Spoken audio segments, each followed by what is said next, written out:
Welcome to the Ancestral Findings podcast. One source of birth records that you might not have considered is the family Bible. These were popular in the 1700s and 1800s and were Bibles with blank pages for recording birth, death, and marriage information in a family. They were usually handed down from generation to generation. This is what you need to know about family Bibles.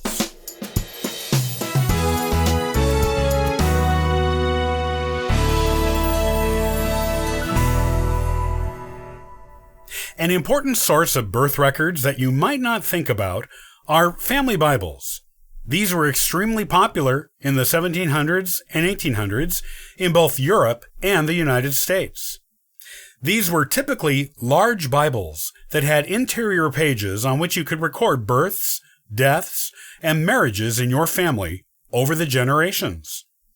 The larger than average size of the Bibles made them sturdy and durable, which was perfect for handing them down from generation to generation, as was often done.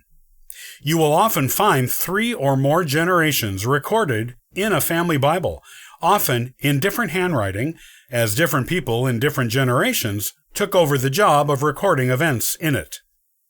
When family Bibles were in vogue, they were sold in stores, by catalog, and even by door-to-door salesmen. Their primary attraction were the blank pages for recording family information. These pages were usually located between the Old and New Testaments, but could be found at the front or back of the Bible, depending on the publisher.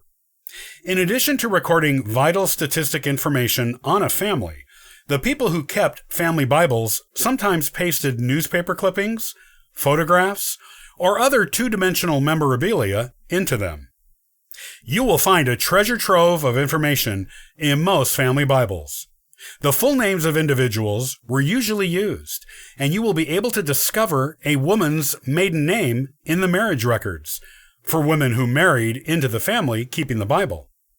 Full dates of events, month, day, and year, are included in the recordings, which is incredibly useful if you've only been able to find a partial date, a guess at a date, or no date at all.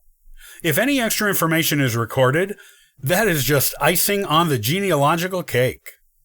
The information in family Bibles is considered to be primary source information in most instances, as the information recorded in them almost always occurred as the event happened. Only if it is clear that the information was recorded by a later generation is the information considered a secondary source.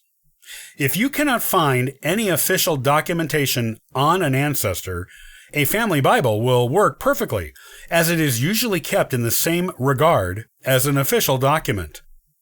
The family Bibles were usually handed down to the oldest, or only, girl in a family, as women were considered the record keepers of family information in generations from the 1700s and 1800s. If there were no daughters, the Bible may have been left to the eldest granddaughter of a son, or to the eldest son. Sometimes the family Bible was left to whoever was the most interested in having it, and keeping information in it. If you have a family Bible, you're lucky, as the information is already there, at your fingertips. If you are looking for a family Bible for another branch, or any branch of your family, there are many that have been digitized and recorded on a variety of genealogy sites online. You can also try tracing a family through the people most likely to have inherited the Bible, and inquire of them if they have it. While not every family kept a family Bible, looking for one is well worth the time and effort for the information it can give you, especially concerning birth dates, and even the names and birth dates of previously unknown children on that branch of your family tree.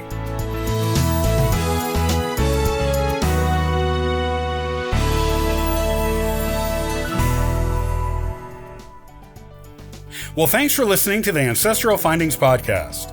Visit ancestralfindings.com and download a free ebook and sign up for the historical postcard giveaway. Hey, I hope you have a wonderful day. Happy searching!